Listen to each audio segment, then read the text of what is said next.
Hello friends, स्वागत है आपका ग्लोरी स्टडी पॉइंट क्लासेस में। मैं शिवम शर्मा।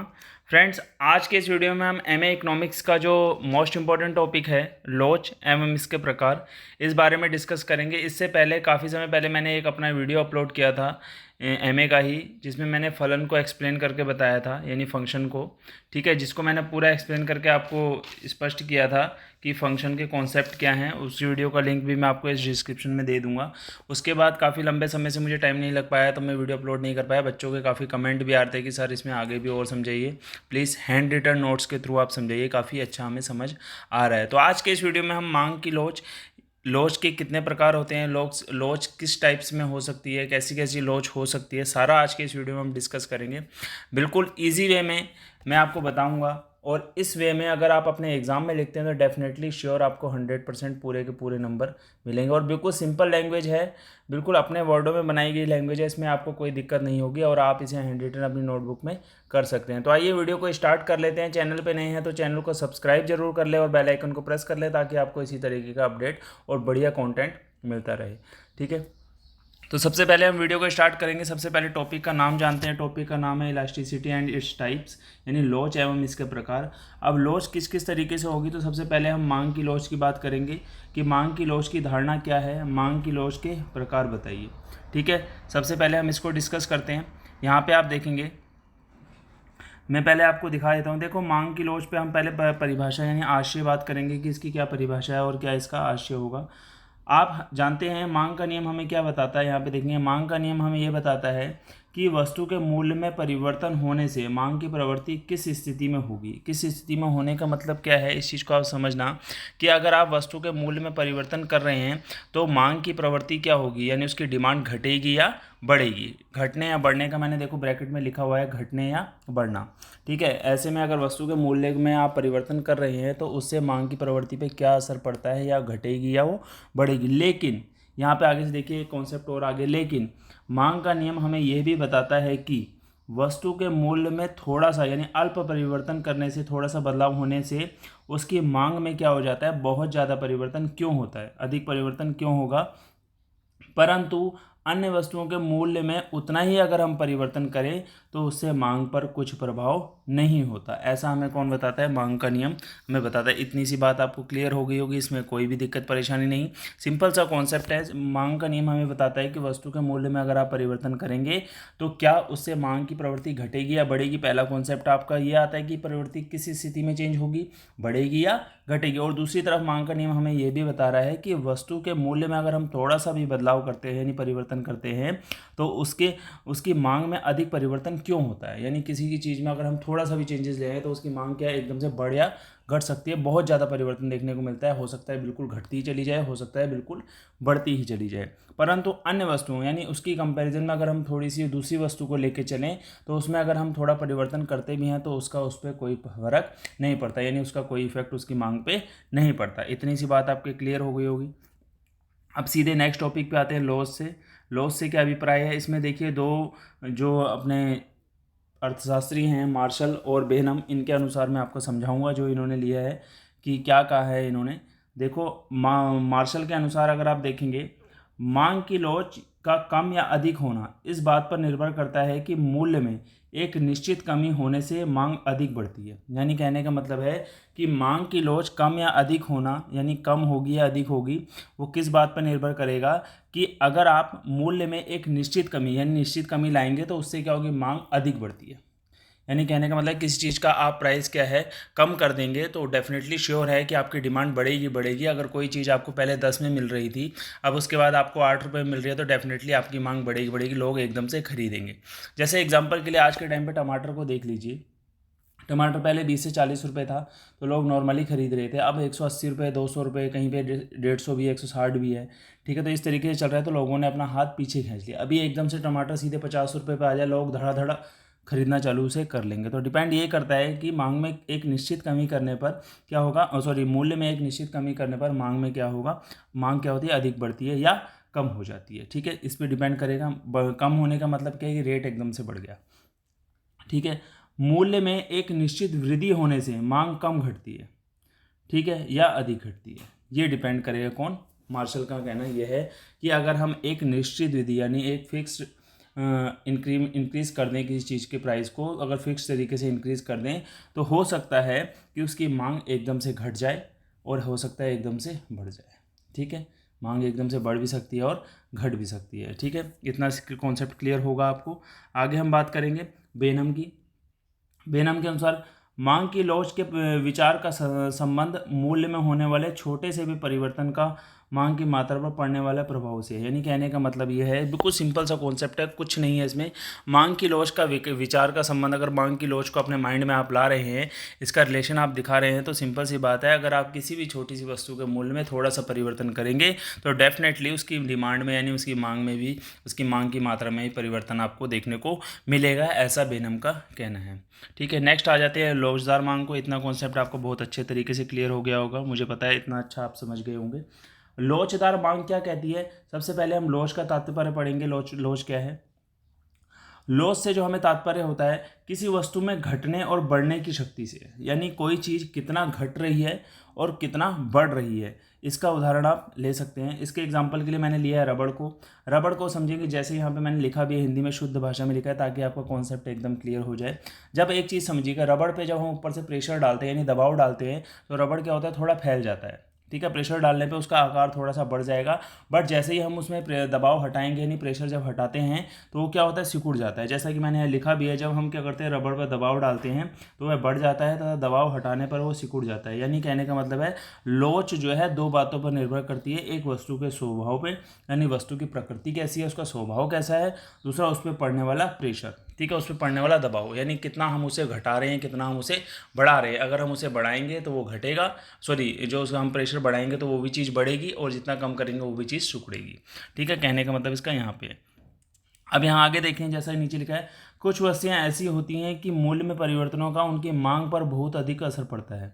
यानी कहने का मतलब है कि कुछ वस्तुएं तो ऐसी हैं कि अगर हम उसके मूल्य में परिवर्तन कर दें तो उनकी मांग बहुत ज़्यादा प्रभावित हो जाती है, जबकि कुछ वस्तुओं की मांग पर कम प्रभाव पड़ता है। ठीक है, कुछ वस्तुओं को अगर हम जैसे मान लीजिए कि नॉर्मल अगर आप कोई वस्तु का प्राइस चेंज कर रहे हैं तो उसकी मांग पर कोई इफेक्ट नहीं पड़ेगा। मान लीजिए अभी मैगी 10 रुपये की एकदम से 12 की हो जाएगी तो कोई फ़र्क नहीं पड़ेगा, बट हाँ जो चीज़ 10 की एकदम से सीधे 50 की हो जाए तो लोग एकदम हक्का बक्का हो जाएंगे। जैसे मैंने एग्जाम्पल आपको दे ही दिया है, अभी नॉर्मल टमाटर का प्राइस देख लीजिए।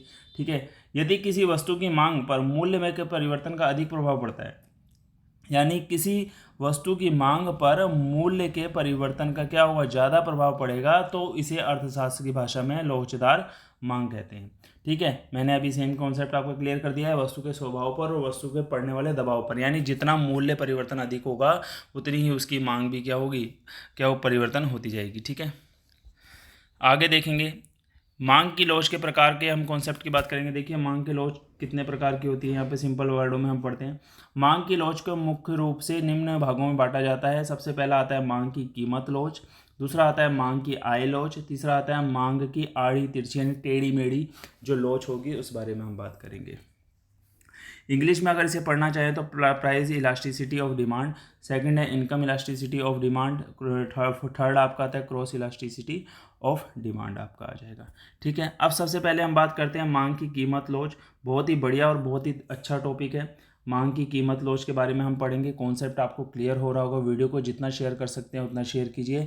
ये हर यूनिवर्सिटी के लिए इंपॉर्टेंट है जहाँ पे आप हिंदी में पढ़ रहे हैं, इंग्लिश में पढ़ रहे हैं। ठीक है, क्योंकि आपको समझना आना चाहिए। वर्ड आप अपने खुद से भी बना सकते हैं, मैंने ये अपने वर्डों में बना के लिखा है, आप अपने वर्डों में लिख सकते हैं। नहीं तो इन नोट्स को भी आप, चाहे आप कुमाऊं यूनिवर्सिटी के पढ़ने वाले हों, किसी भी यूनिवर्सिटी के पढ़ने वाले हों, वहाँ पर आप इसको फॉलो कर सकते हैं। सबका एक ही कॉन्सेप्ट, एक ही नियम रहता है, हर जगह से आप लिख सकते हैं इस लैंग्वेज को। ठीक है, इकोनॉमिक्स आपका 12th में हो, बीए में हो, एमए में हो, अगर किसी ने एमकॉम में या बीकॉम में भी इकोनॉमिक्स ले रखा है तो वो भी इस चीज़ को पढ़ सकता है। 11 12 कोई सही बच्चा, क्योंकि ये नियम आपके छोटी क्लासेस से 11 12 से ही स्टार्ट हो जाते हैं। वहाँ पे बस फ़र्क यह है कि बड़ी क्लासेस जैसे जैसे आप सीनियरिटी आती रहती है तो उसमें आपके लिखने का तरीका बदल जाता है, आपके पेपर भरने का तरीका, यानी जो आप एमए बीए का एग्ज़ाम देंगे वहाँ पे आपको 4 से 5 पन्ने का लिखना पड़ता है।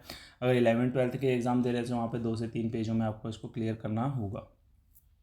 अब देखिए जिस तरीके से मैं आपको समझा रहा हूँ इस तरीके से अगर आप लिखते हैं तो पूरा डेफिनेटली श्योर आपको नंबर मिलेंगे।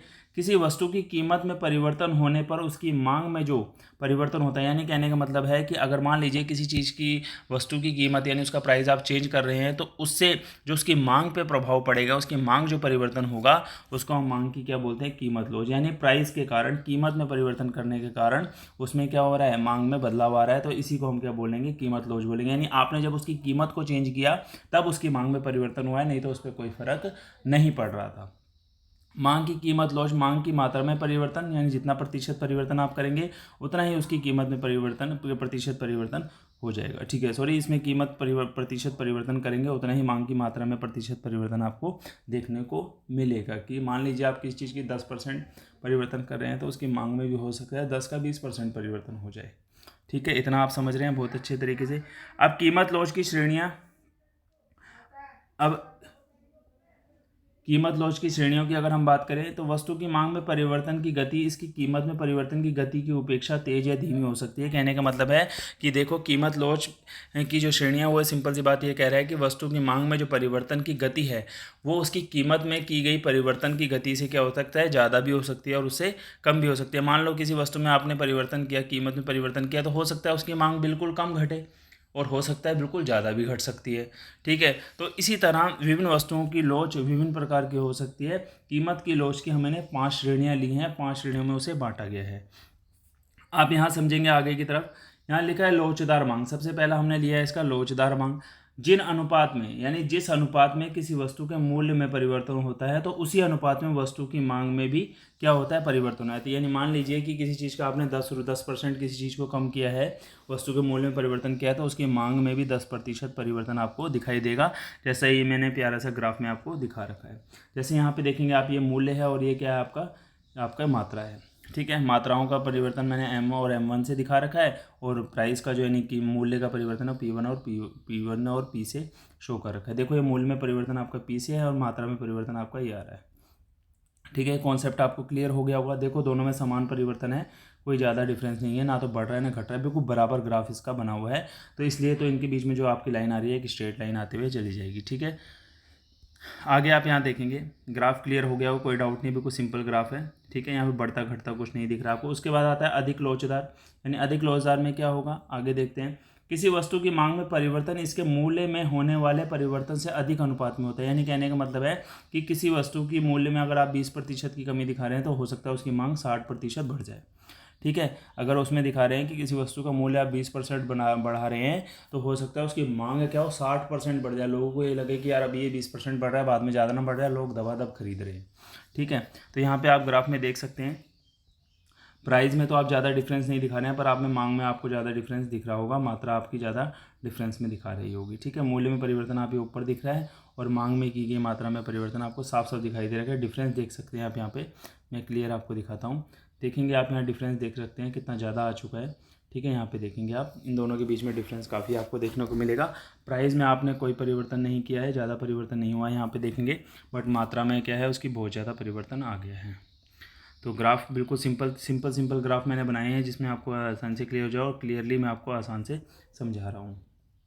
उसके बाद आप यहाँ देखेंगे पूर्णतः लोचदार मांग की अगर हम बात करें, पूर्णतः लोचदार मांग में क्या होगा, किसी वस्तु के मूल्य में बिना परिवर्तन, यानी किसी वस्तु के मूल्य में कोई भी परिवर्तन या अत्यंत सूक्ष्म परिवर्तन होने पर पूर्ण मांग में यदि बहुत अधिक वृद्धि या कमी हो जाए। यानी कहने का मतलब है किसी वस्तु में आप कोई भी परिवर्तन नहीं कर रहे हैं, अगर कर भी रहे हैं तो बिल्कुल नाम मात्र का परिवर्तन कर रहे हैं, तो ऐसा करने पे वस्तु की जो मांग है उसमें बहुत अधिक परिवर्तन हो जाए या हो सकता है बिल्कुल भी परिवर्तन ना हो, नाम मात्र का परिवर्तन हो, तो ऐसी मांग को हम क्या बोलते हैं, पूर्णतः लोचदार मांग बोलते हैं। अब यहाँ देखेंगे मैंने एक नोट लिख रखा है। ठीक है, अब इसको समझेंगे भी, क्या समझाते हैं। इस प्रकार की मांग वास्तविक जीवन में कोई भी प्रभाव नहीं डालती, इसका कोई भी वास्तविक जीवन से कोई महत्व नहीं है। ठीक है, आप यहाँ समझेंगे, देखो मूल्य पे भी कोई परिवर्तन नहीं हो रहा है, बट मात्रा ही है, पहले यहाँ थी अब यहाँ आ गई, कोई फर्क नहीं, दोनों बराबर चल रहे हैं, कोई फर्क नहीं पड़ रहा है इसमें। ठीक है, जैसे जैसे हमारा मूल्य परिवर्तन हो रहा है, मांग पे कोई फर्क नहीं पड़ रहा है। ठीक है, और हम परिवर्तन जरा सा कर रहे हैं तो जरा सा परिवर्तन आपको यहाँ देखने को मिल सकता है, इससे ज़्यादा कुछ नहीं, बिल्कुल सिंपल प्लेन ग्राफ बनेगा, कोई दिक्कत नहीं आएगी। बेलोचदार मांग की हम बात करें, जब किसी वस्तु की मांग में परिवर्तन इसके मूल्य में परिवर्तन के अनुपात में बहुत कम होता है। यानी कहने का मतलब है आप परिवर्तन तो कर रहे हैं मांग में, कहने का मतलब है किसी वस्तु की मांग में परिवर्तन, जब आप इसके मूल्य में परिवर्तन तो कर रहे हैं, ठीक है, और पर उसकी मांग में परिवर्तन उसके कंपैरिजन में क्या हो रहा है, बहुत कम हो रहा है, तो ऐसी मांग को आप बोलते हैं बेलौजदार मांग बोलेंगे। जैसा कि आप यहाँ देख रहे होंगे मूल्य में परिवर्तन यहाँ पे आपने किया है, मांग में भी परिवर्तन आपका कितना हुआ है, नॉर्मल परिवर्तन हुआ है, इससे ज़्यादा परिवर्तन उसमें नहीं देखने को मिला है आपको। ठीक है, ग्राफ से बिल्कुल क्लियर हो रहा होगा। नेक्स्ट देखते हैं लास्ट जो श्रेणी है आपकी कीमत लोच वाली मांग की, पूर्णतः बेलौजदार मांग। यह मांग पूरी तरह बेलौजदार मांग के विपरीत होती है। जब किसी वस्तु के मूल्य में आप काफ़ी परिवर्तन होने पर उसकी मांग में कोई बदलाव नहीं होता, या अत्यंत सूक्ष्म परिवर्तन होने पर उसकी अत्यंत सूक्ष्म परिवर्तन होता है, तो ऐसी मांग को पूर्णतः बेलौजदार मांग कहते हैं। ठीक है, जो मैं बेलौजदार मांग आपको समझा चुका हूँ उसका विपरीत कॉन्सेप्ट है। ये कह रहा है जब आप क्या करते हैं, किसी वस्तु के मूल्य में काफ़ी परिवर्तन हो कर देते हैं तो उसकी मांग में बिल्कुल भी कोई बदलाव नहीं दिखेगा। ठीक है, बट अगर होगा भी तो बहुत नाम मात्र का बदलाव होगा। ठीक है, इतना क्लियर है। यहाँ पे देखेंगे किसी भी नोट मैंने यहाँ लिख रखा है, जो कॉन्सेप्ट बड़े समझने वाले हों समझाने के लिए मैंने नोट लिख रखा है यहाँ पे। किसी भी वस्तु की मांग ना तो पूर्णतः लौजदार होती है और ना ही पूर्णतः बेलौजदार होती है, अतः इन दोनों स्थितियों का वास्तविकता से कोई संबंध नहीं है। अब यहाँ कॉन्सेप्ट पढ़ेंगे बहुत ही बढ़िया। मांग की लोच केवल 3 प्रकार की होती है, लोचदार मांग, अधिक लोचदार तथा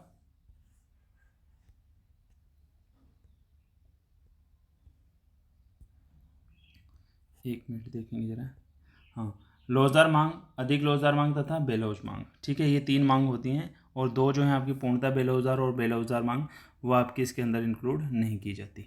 अब आते हैं इसके सेकंड टाइप पे, मांग की आय लोच। बहुत ही ज़्यादा इंपॉर्टेंट कॉन्सेप्ट है ये भी। मांग की आय लोच को आप समझेंगे, बहुत ही ज़्यादा बढ़िया कॉन्सेप्ट।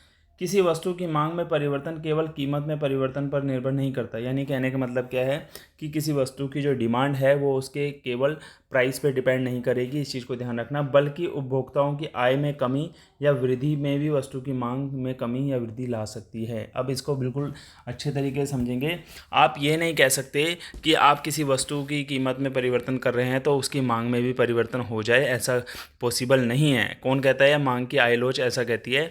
ये कहती है कि जो कंज्यूमर है यानी उपभोक्ता है, जो चीज़ों को उपभोग कर रहा है, अगर उसकी आय में कमी हो जाए या उसकी आय बढ़ जाए तो आपकी मांग में भी कमी आ सकती है और उसके मांग में क्या हो सकता है, वृद्धि भी हो सकती है। मान लीजिए कोई एक बंदा है जो 10,000 रुपये की आय कर रहा है, तो वो 10,000 तक की सीमित वस्तुओं को खरीद पाएगा। ऐसा नहीं है कि 15 से 20,000 तक की वस्तुएं खरीद ले। हाँ, ये पॉसिबिलिटी है कि अगर उसकी इनकम बढ़ रही है तो उसकी मांग भी क्या होगा, ऑटोमेटिकली बढ़ जाएगी। बिल्कुल समझ गए होंगे अच्छे तरीके से। सिंपल वर्डों में अगर समझना चाहें, उपभोक्ता की आय में आनुपातिक परिवर्तन में से वस्तु की मांग में जो आनुपातिक परिवर्तन होता है उसे ही मांग की आय लोच हम कहते हैं। मांग की आय लोच को अगर आप समझते हैं तो मांग में प्रतिशत परिवर्तन, आय में प्रतिशत परिवर्तन दोनों क्या रहेंगे, बराबर रहेंगे। इससे आप डिवाइड करेंगे तो मांग की आय लोच आपकी आ जाएगी। यानी मांग में प्रतिशत परिवर्तन को जब आप आय में प्रतिशत परिवर्तन से भाग लगाते हैं तो आपका क्या आता है, मांग की लोच, आय लोच आपकी आ जाती है। आगे समझेंगे मांग की आय लोच की प्रकृति। मांग की आय लोच की प्रकृति क्या बता रही है आपको? ज़्यादातर वस्तुओं की मांग की आय लोच धनात्मक होती है, अर्थात आय में वृद्धि, मांग में वृद्धि तथा आय में कमी वस्तु की मांग में कमी पर निर्भर करती है। दोनों चीज़ें समझ रहे हैं आप? ज़्यादातर वस्तुओं की जो मांग है वो आय के लोच धनात्मक होती है, यानी जो उनकी आय की लोच होगी वस्तुओं की मांग के लिए वो क्या होगी, हमेशा पॉजिटिव वे आपको देगी। यानी कहने का मतलब इसका क्या है, अगर आप आय में वृद्धि कर रहे हैं तो मांग में वृद्धि, अगर आपकी आय में कमी हो सकती है तो वस्तुओं की मांग में भी क्या होती है, कमी आ सकती है, यानी पैदा करती है। आय और मांग एक ही दिशा में परिवर्तन की प्रकृति होती है, यानी आय और मांग जो है सेम एक ही दिशा में चलते हैं, एक ही तरीके की प्रवृत्ति वो शो करते हैं। अगर एक चीज़ घटेगी तो दूसरी का भी घटना पॉसिबिलिटी है। अब यहाँ देखेंगे निम्न स्तर की वस्तुओं में मांग। देखो इसमें आपको क्वेश्चन ये भी बन सकता है कि जो आपकी लोच होती है, मांग की जो लोच होती है वो धनात्मक होती है, ऋणात्मक होती है, तो उस कॉन्सेप्ट में आप ये धनात्मक और ऋणात्मक वाला ये कॉन्सेप्ट वहाँ ले सकते हैं। एक एक नंबर में ही पूछा जा सकता है, तो वहाँ पे आप ये परिभाषा लिख सकते हैं। निम्न स्तर की वस्तुओं में मांग की आय लोच ऋणात्मक होती है, यानी छोटे लेवल की जो वस्तुएं होंगी उसमें जो मांग की आय लोच आएगी वो ऋणात्मक आती है। यानी इसका कहने का मतलब क्या है, आय में वृद्धि से उस वस्तु की मांग में हो सकता है कमी आ जाए, आय में कमी होने से हो सकता है उसकी वस्तुओं की मांग में वृद्धि हो जाए। यह प्रवृत्ति आय और मांग में विपरीत दिशा में परिवर्तन को बताती है। यानी कहने का मतलब है एक चीज़ अगर घट रही है तो दूसरी बढ़ जाएगी, दूसरी अगर बढ़ रही है तो एक चीज़ घट जाएगी। इतना आप समझ रहे हैं बहुत अच्छे से। आगे आ जाते हैं। कभी कभी कुछ वस्तुओं की मांग में परिवर्तन के परिणाम स्वरूप आय में कोई परिवर्तन नहीं होता। कभी कभी ऐसा माना जाता है कि वस्तुओं की मांग में अगर कोई परिवर्तन हो रहा है तो उसके फलस्वरूप आय में कोई परिवर्तन नहीं होगा। मांग की लोच की 5 श्रेणियां हैं जिनको हम डिस्कस करेंगे। मांग की अनंत आय लोच। अनंत आय लोच का मतलब आप समझेंगे जब उपभोक्ता की आय में परिवर्तन बहुत ही सूक्ष्म होता है और उसकी मांग में अत्यधिक परिवर्तन दिखाई दे। यानी कहने का मतलब है उसकी आय में हल्की सी, मान लो किसी की आय में परिवर्तन नाम मात्र का हो रहा है, बट उसकी जो मांग है वो बहुत ज़्यादा परिवर्तित आपको दिखाई दे। उसकी मांग में परिवर्तन आपको बहुत ज़्यादा दिखाई दे, हो सकता है बहुत ही ज़्यादा बढ़ जाए, हो सकता है बहुत ही ज़्यादा घट जाए। इस चीज़ का कॉन्सेप्ट क्लियर है। आगे हम बात करते हैं मांग की आय लोच इकाई से अधिक होती है, यानी मांग की आय लोच इकाई से अधिक। अब देखते हैं, आय में अनुपातिक परिवर्तन की अपेक्षा वस्तु की मांग में अनुपातिक परिवर्तन अधिक होता है। यानी कहने का मतलब है अगर आपकी आय में कुछ अनुपातिक परिवर्तन हो रहा है तो उस अनुपातिक परिवर्तन होने से वस्तु की मांग में क्या होगा, बहुत ही ज़्यादा अधिक परिवर्तन आपको देखने को मिलेगा। तो ऐसी पर वो जो है आपकी होगी धनात्मक होगी। ठीक है। मांग की आय लोच इकाई के बराबर। जब आय में प्रतिशत परिवर्तन या अनुपातिक परिवर्तन के समान ही मांग में प्रतिशत या अनुपातिक परिवर्तन होता है तो इसको हम क्या बोलते हैं, मांग की आय लोच इकाई के बराबर है। ठीक है। आगे देखेंगे, मांग की आय लोच इकाई से कम। आय में प्रतिशत परिवर्तन या मांग में प्रतिशत परिवर्तन से अधिक हो, यानी आप आय में कुछ परिवर्तन कर रहे हैं तो वो क्या होना चाहिए, आपके मांग में प्रतिशत परिवर्तन से अधिक होना चाहिए। आय में परिवर्तन की बात कर रहा हूँ, वो हमेशा मांग से अगर वो अधिक होगा तो ऐसे में क्या होगा, मांग की आय लोच इकाई से क्या होगी, कम हो जाएगी। ठीक है, जो यूनिट आप ले रहे हैं। मांग की शून्य आय लोच। जब आय में परिवर्तन होने पर भी मांग में कोई परिवर्तन नहीं होता, यानी कहने का मतलब है आप आय को तो बदलाव कर रहे हैं, उसमें परिवर्तन होने से आपकी मांग में कोई परिवर्तन नहीं हो रहा है, तो हम इसको बोलते हैं मांग की शून्य लोच बोलते हैं। बिल्कुल क्लियर है। उसके बाद आप देखेंगे मांग की आड़ी तिरछी लोच, क्रॉस इलास्टिसिटी ऑफ डिमांड। ठीक है। अब आड़ी तिरछी लोच का मतलब क्या रहेगा, बहुत ही बढ़िया कॉन्सेप्ट है ये भी। देखें, किसी वस्तु की मांग में परिवर्तन केवल वस्तु की कीमत या उपभोक्ता की आय पर परिवर्तन पर निर्भर नहीं करती है। वस्तु की, थोड़ा सा दोबारा बोलता हूँ, लगातार बोलते बोलते गले में अजीब साउंड लग गया है। देखेंगे, दोबारा से समझाता हूँ मैं इसको। किसी भी वस्तु की मांग में परिवर्तन केवल वस्तु की कीमत या उपभोक्ता की आय के में परिवर्तन पर निर्भर नहीं करती। कहने का मतलब इसका क्या है कि वस्तु की जो डिमांड होगी उसमें जो परिवर्तन हो रहा है वो केवल वस्तु के प्राइस पे डिपेंड नहीं करेगा, ना ही उपभोक्ता की यानी कंज्यूमर जो है उसकी आय पर डिपेंड नहीं करेगा। ठीक है। अगर उनकी आय बढ़ रही है घट रही है उससे वस्तु की मांग पे कोई फर्क नहीं पड़ता, बल्कि वस्तु से संबंधित वस्तुओं की कीमत में परिवर्तन से भी होता है। यानी कहने का मतलब है, मान लीजिए उससे संबंधित वस्तु का प्राइस अगर आप घटा या बढ़ा दें तो हो सकता है वस्तु की मांग में परिवर्तन आपको देखने को मिल जाए। जैसे आजकल मार्केट में कई प्रोडक्ट एक दूसरे को कंपटीशन देने के लिए आ रखे हैं तो उससे दूसरे की डिमांड कम होती बढ़ती चली जाती है। ठीक है। ऐसी वस्तुओं को हम स्थानापन्न वस्तुएं या पूरक वस्तुएं, स्थानापन्न मतलब उसके बदले में दूसरी वस्तु लेना। स्थानापन्न वस्तुओं का मतलब मैं आपको क्लियर कर देता हूँ। स्थानापन्न वस्तुओं का मतलब होता है आप चॉइस रख सकते हैं, ऑप्शन रख सकते हैं, यार चल मुझे ये चीज़ नहीं मिल रही, चल इसके बदले यही मिल रही है, इसी को ले लेता हूँ, बिल्कुल सेम उसी की जैसे। जैसे आजकल के टाइम पे नूडल्स कई तरीके के चल रहे हैं। ठीक है। तो आप कहेंगे मैगी नहीं खा रहा, मैं दूसरा कुछ खा लेता हूँ, यिप्पी खा लेता हूँ। ठीक है। या कोई दूसरा और कॉन्सेप्ट खा लेता हूँ।